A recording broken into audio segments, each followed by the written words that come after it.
Okay, that was 5 minutes. Welcome back. I'll have a look at the chat while you are in the breakout rooms, which are coming up soon. So those were, I talked about the tools, talking about understanding we're using them, talking about typical pitfalls or challenges when trying to help other people to use those tools and specifically get the strategic thinking, customer thinking, ideation, concepting thinking, and kind of continuing with that theme of introducing new thinking, new ways of working, facilitating change. And we all know that there are these, what I've been mentioning in the previous lectures, there are these dominant schools of thought: design thinking, agile development, lean startup, lean thinking, and so forth and so forth. And this picture, I put it here just to something that I have seen many times. And now, unfortunately, I hear this from my students who either go as engineers into design classes or do design for engineers. That when you say the word design, these silos come in, and then you are either in or not. So, that, for example, well, I'm going to come back to this. But what I'm asking you to do in the breakout rooms is the following. Talk and share, and remember the house rules from last time. That make sure that everybody gets to say their opinion and so forth. Think about your own experiences or thoughts or just comments on introducing new tools and new methods and ways of working. What kind of issues and problems you have encountered? Maybe what kind of solutions you have found? How do you break the resistance, if you will, the inertia in introducing new ways of working? And specifically, if you want, you can talk about, maybe you have been an agile coach, or maybe you have been the scrum master, or maybe, you took the lean startup and tried to introduce into your team or your fellow workers or so forth. Or maybe you are in the situation I mentioned. If you're trying to introduce design thinking, customer's perspective, strategic thinking, but it's not that easy. Why is it not that easy? And as a team, write the bullets in the chat. So let's talk about that for about 15 minutes. We continue 25 past, so 13, 14 minutes in the room.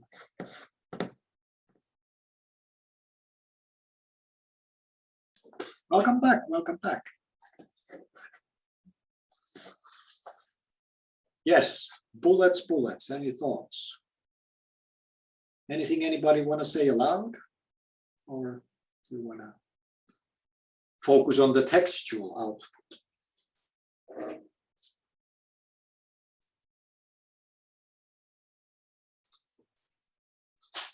Hard to get people participating in change. Startup companies, change is normal. Lean service design is a good tool, but you have to think how to use it, not to be a zombie. People can think this seems childish. Why do I want to play with Post-its? I always think in that comment, what's wrong with childish? Is it childish like a universal value that we should all try to be to something? Yeah. Oh, did I get a message from you saying that I wrote the answer? I answered some of your questions in the chat, but obviously is it so that you cannot see it if you weren't there? Oh man, looks like Zoom has still a couple of updates to do. I'll copy paste them later on. I'm having a look at your answers. MVPs are important. Communication is crucial. Yeah, expectation management, of course, there as well. Yeah, I think these comments, just something I could have mentioned, but really pops up is you need to reserve, especially if you're introducing a new way of working or a tool or something like that, you need to reserve time to tell people why, and then have the conversation, have the participation, engagement part. What do you think? And we're going to now spend 3 hours me explaining this new tool, and I think it's worth of doing because of this. What do you think? So kind of calibrating the expectations. Hopefully you can do that before the workshop if you don't have a lot of time. But sometimes you need to do it. Or let's say the 5-day sprint. A 5-day sprint is a huge investment of people's time. Now, you really want to make sure that people understand why they are investing their time in it. Great. I'm going to now go through an example of another concrete thing that I hope that you can apply in many situations. And my example is introducing design thinking to non-designers. And this is a situation I've been in many times.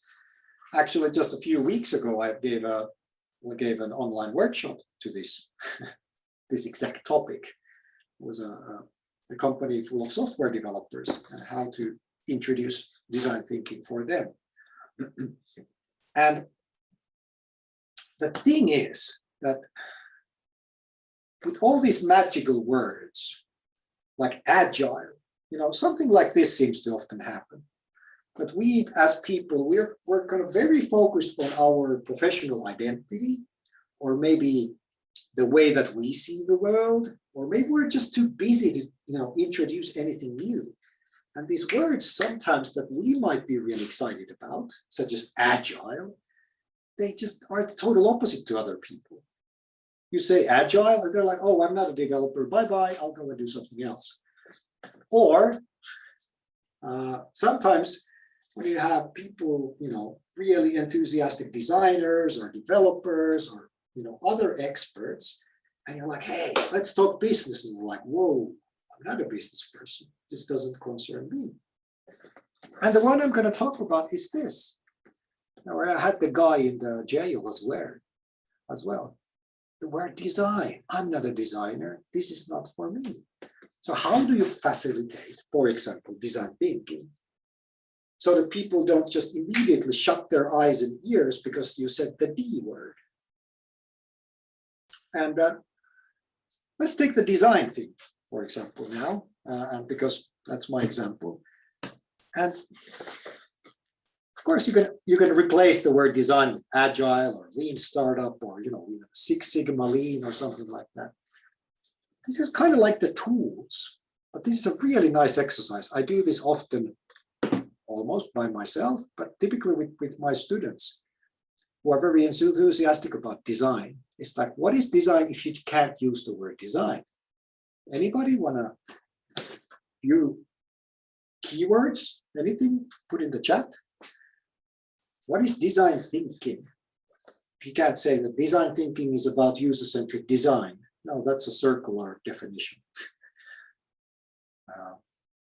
The background of this, while maybe some of you are answering, is that I've been involved in a couple of master's theses where they were saying, to cut long story short, it's like, this company needs more design thinking and the solution is to bring in designers. It's like, kind of sounds like a circular definition for me. It's not going anywhere. We lack design, so let's have designers bring design. Let's see what you say. Creating value through innovation. Thank you, Melanie. A lot of the bullets still coming back. Of course, I'm sure that you are all more or less familiar with what design thinking is about. And it's a nice exercise. Take your favorite word and try to explain it, what it is without using the word. So the D word, it's something customer-centric, business, technology, maybe creative, playful, visual, something like that. So the many times I have been in a situation that I have been asked, can you bring design thinking, for example, to our team, to our company, to our processes? And I'm quite aware that there are a lot of people who will shut their eyes and ears if I go there like, hey, let's talk about design. I'm going to make you a designer. And they're going to be like, whoa, I'm not going to listen to that guy anymore. So, of course, the first thing to do is don't start with that. Don't start with the thing. Don't talk about it. Be open about it. But the whole idea is that let them find the value of design or agile working or lean startup themselves. And the first question to do there is this, asking yourself as a facilitator, if I believe that design or agile methods are the answer, so what's the problem? What's the problem they have, and how would they see that problem? How do they describe that problem? If this is the medicine, if I believe that design thinking is the right medicine for these people, what's the illness actually they're trying to cure? So step one, I think I have 4 steps how to introduce design thinking without using the D word. Step one, yes, objectives. You could have bet your money on this. So don't say the D word, don't say anything about design, don't introduce any design tools, but start with, okay, what's the problem? What are your objectives? What do you need to achieve in your business, in your work, in your projects? Help them clarify them. What's the problem we are solving for ourselves? Forget agile, forget design, forget everything. What's the concrete thing we need to get done? So start by that. And kind of coming back to the slides I had before, typically the problem is that then, let's say that this is a design sprint or a workshop that I'm doing, how to get accountability, that this is not just an exercise. And we talked about how to facilitate that. So bring in real problems, bring in real business challenges. Ask them what is your actual concrete challenge with the product or the service and so forth. And I have this little girl doing that stuff because one of the favorite quotes I had many years ago when we had a retrospective after a long transformation program. And this was a very, it was a very manly, hard technology company. And one of the senior product managers said that, Risto, in the beginning, I thought that this stuff that you're talking, this is this soft, girly, blah, blah, blah design stuff. But now I understand that this girly, soft design stuff is actually really good. And that's one of the little dreams I had. So the whole point being that if you start with real, concrete business challenges, that once you start introducing design thinking, it becomes more legitimate. So that's step one. Step two, nothing about design, just introduce real customers and real users. And literally, don't use any profiles or personas, bring in a real person. If it's an internal project, bring an internal portion. If it's a outside customers, somehow get a hang of a real person. Get them into the room and make the other people listen to them. And this was, of course, what I talked earlier about, the whole empathy part. Really seeing the other person's worldview. It is, and I'm sure many of you have done this, that you actually get a real customer and you make people talk with them. And that's a very powerful way because, like I hope this course is teaching to you, is that this human interaction is sometimes difficult, but extremely powerful as a tool as well. So if people are going like, oh, like I said, if they're weird, that's B2C and we're B2B, then get their B2B customer there into the room. Maybe get 2, maybe get 3. So that's really easily the step 2. Step 3, now once we have the real concrete business goals, and once they have met and listened, and hopefully understood a real living customer, and maybe a few of them, and just let them loose with the creativity.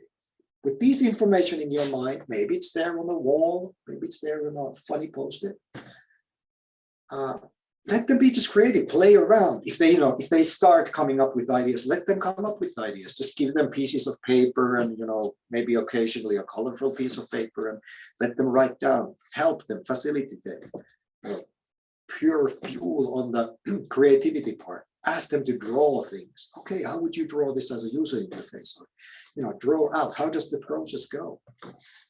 And, then introduce stuff, methods, tools, such as I'm listing over there.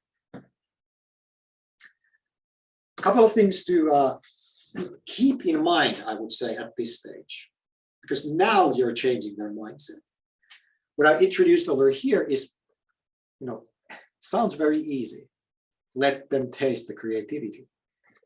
It works easily if people are at this stage, they have the right mindset. They're open for the creativity. They're excited about having met the real customer. They're excited about, yeah, we're actually solving real problems here.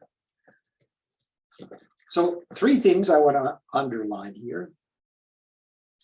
So getting the mindset right, listening, being sensitive to your audience. Are they actually solving things, or are they just doing what you're telling them to do? So the difference between you asking them, can you draw out the customer process or customer journey? Are they just drawing it so because, then you won't be nagging about it? Or are they actually solving the customer journey? And that's something you as a facilitator, you need to know, and you need to see what's going on. Then, of course, there's the hippo, the highest paid person in the room, and the decision makers, and finding a consensus. So when they are actually doing these things, when they're coming up with the solution finally, and using those methods, are they coming up with a consensus that everybody's happy? Are they coming, do you need to bring in a decision maker or tell somebody, now you make the decision? But everybody's giving their input, but you need to make the decision. What's the next step? And then you can see, you can start observing things like team spirit and psychological safety. How does it work?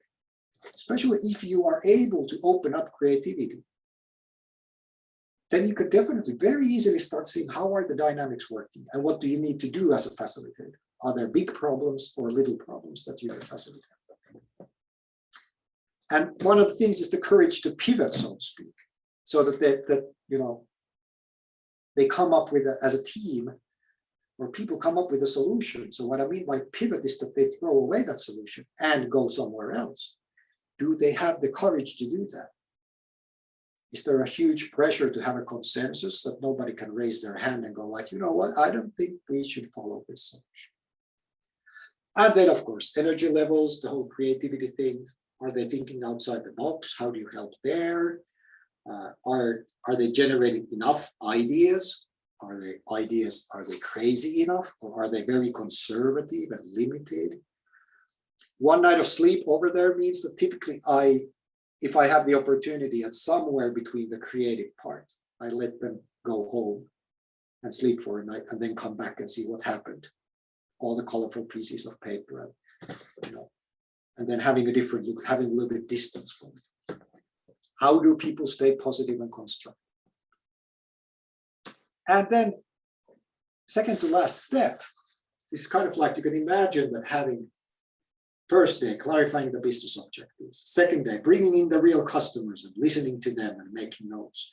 Third day, bringing in ideation, creativity, all the crazy stuff. Hey, let's try out this role-playing thing and so forth. Then sleeping one night and coming back. And then doing your best, try to keep the inspiration, the energy. At this stage, you should be able to see what really motivates them.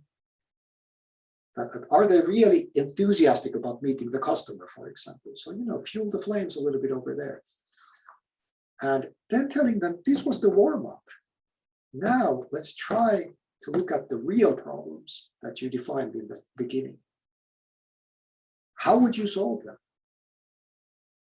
Now that you have had this experience of talking with real customers, this experience of trying out crazy stuff, how would you now solve the real problem? Because now they have the old way of doing, and they have tasted a different way of doing. But they have you still keep the option of old way of doing there. You're not trying to force them to solve things different.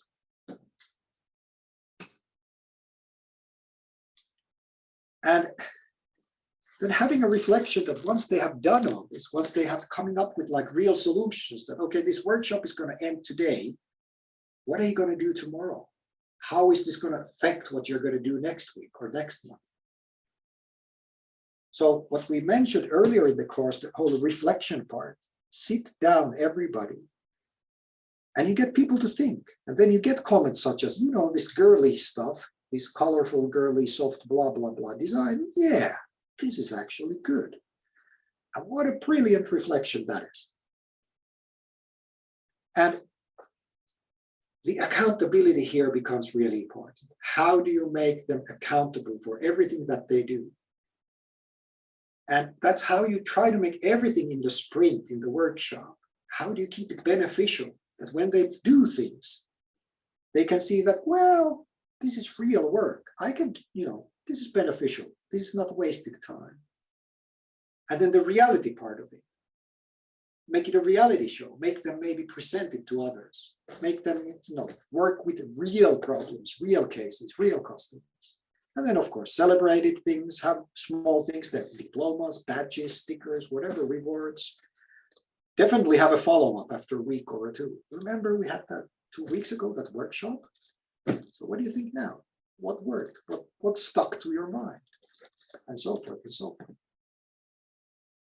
And only then you take the final step at some stage. Maybe that's the very end of the workshop or the sprint, or maybe it's like if you meet the same people a week afterwards and then you go, hey, when you have listened to their reflections and thoughts and action points, you go like, hey, by the way, the thing that you did today, that's often people call this design thinking. I don't know what you call it, but if you put the word design thinking, there's a lot of books, tools, videos, courses. And if everything goes well, it's like, wow, okay. So the stuff, I got really excited. There's more into that. I can read a book about customer interviews. Oh, there's like a lot of methods that I can use to, ideate and create concepts. And of course, then it's more their design thinking. It's not that you're bringing, I'm a great designer and I'm going to tell you how to design, but rather the other way around. You're facilitating. Remember, it's their baby. You're the midwife. They are giving birth to something new. So that's the whole gist of it. And those are the 5 steps again. Make them write down their own business objectives. That's the key, the reality. Bringing in real customers.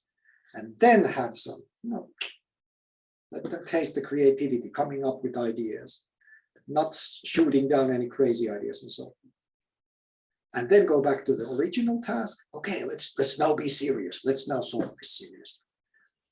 And that's how they create their own design thinking. But of course, this is my experience again. And this is my recipe for introducing new stuff without calling it anything. And of course, if you read between the lines, the whole thing is here that whatever you do, there are real business objectives. And whatever you do, people have real customers and end users. And start with those things. I don't think there's anybody anywhere that, there's not a larger objective or some kind of end users or customers. Any thoughts before I introduce the final exercise? Let's see. Has the chat gone wild? A little bit. Not easy to stop people to think what is their problem. They are too eagerly waiting for the solution. Good tips for that. Yes, sometimes I do that if they come up with the solutions, like, yeah, let's have a solution. Okay, here's the solution. The solution is this. And then let's reverse engineer from the solution. What is the problem? So just a simple sentence I've been using many times, that this is the solution. This is the medicine. What's the illness? So people like to come up with solutions, which is perfectly fine. And you can kind of do a little bit of an Aikido move with it. Let them have the solution. And then together look at the solution and try to see from the solution, what is the actual problem? And that's how you get to the problem discussion again.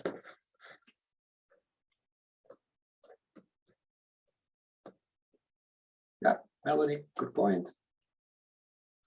Sometimes the courage is also driven by the stakeholder support. I doubt it is possible to drive a change without the support factor. Yes. And also AT, that's a good point. And you need to take care of your well-being as well. If you're trying to change an organization and you're the only one, that's a recipe for a burnout. You can't change the whole world. You need the support. You need to be conscious of, do you have the support or where you need to get the support?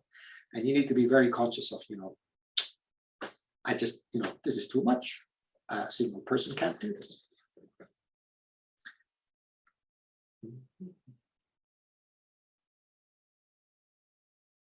Olga used by recipe. Yeah, I think it's a universal recipe, but good to hear. Oops.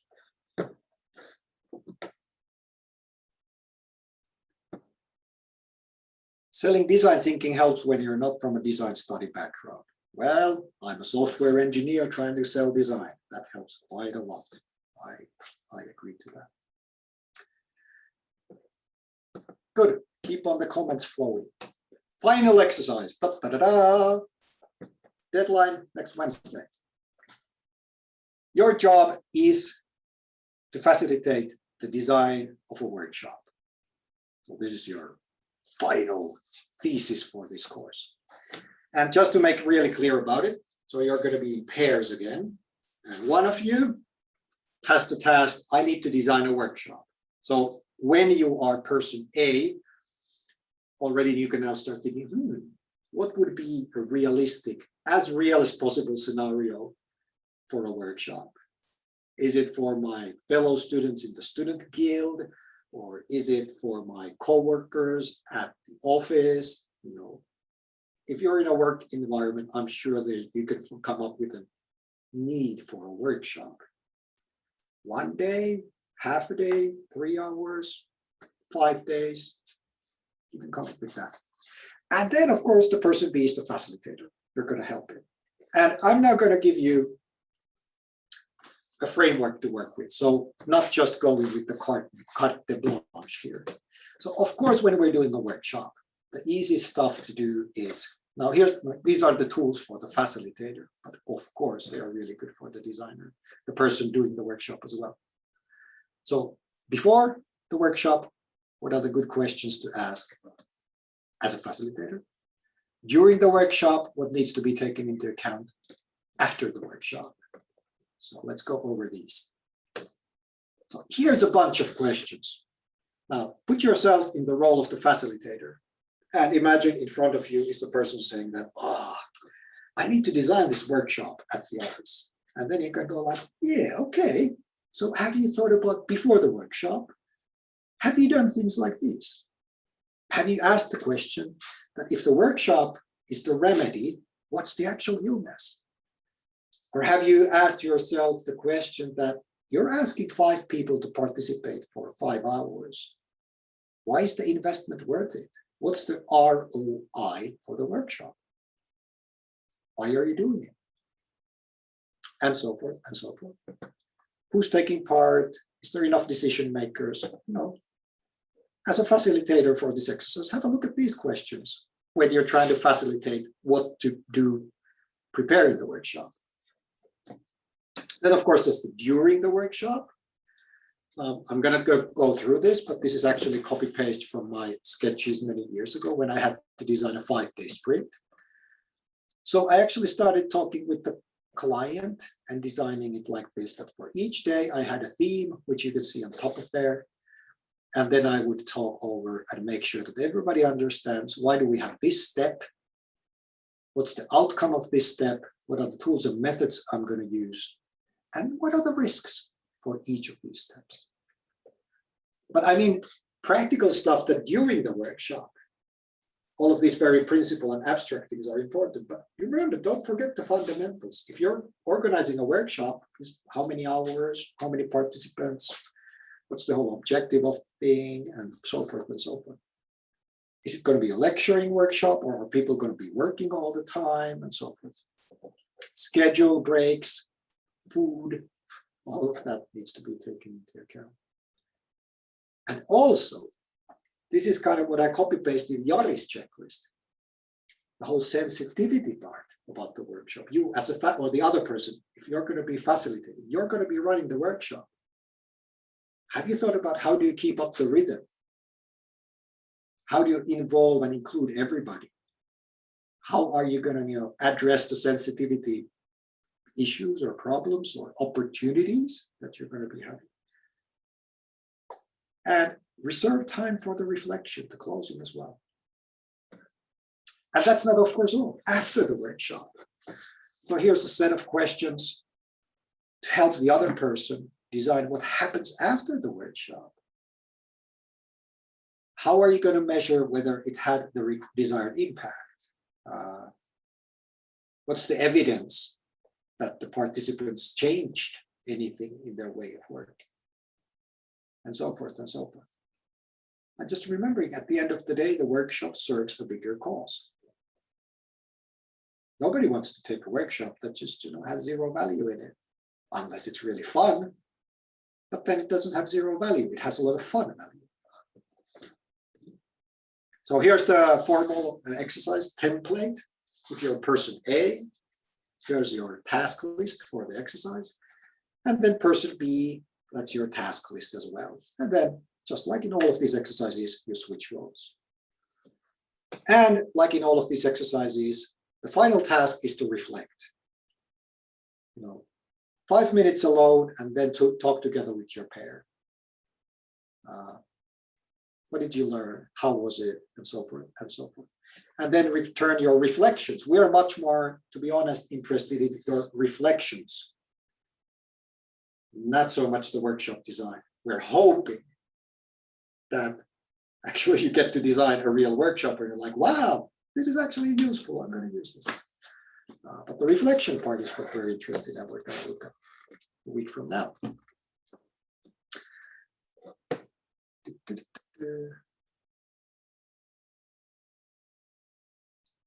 Rika is commenting on using the word girly in a derogative context. Yes, that was definitely in a derogative context when I met it or it was mentioned. Such is life. But I'm happy that at least that person found it to be very valuable, although still maybe slightly derogative. Attendance form is right there.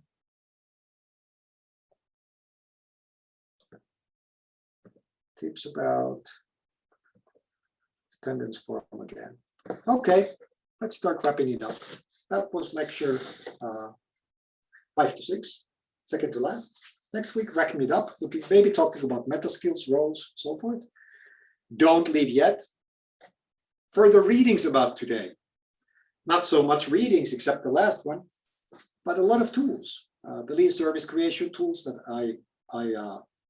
I've created with my colleagues many years, and now Futurize is taking care of them. They're all open source. Then, of course, the business model canvas, value prop canvas, you can find them easily. And maybe I want to really emphasize the one here in the middle, because this is from last year. So last year, we actually collected even more open, free facilitation tools from companies we know. So have a look at this as well. There's even more stuff, and probably stuff that you didn't know existed. And the last one is my favorite, because many years ago, I actually went and Googled what do midwives, like real midwives, like people who actually deliver babies, what do they say that makes a good midwife? And I found this blog, and ever since it has been my inspiration. Have a look at it. It's really fun and actually very educating and well written. And still 5 minutes to go, but we are ready. Here's your checklist. Remember, attendance. Everything's going to go into Medium. You're going to get the pairs from me and Chiara. And any questions, don't hesitate to ask. I hope I wasn't too fast. 5 minutes to go. But now we have time to answer questions already. Thanks on my behalf.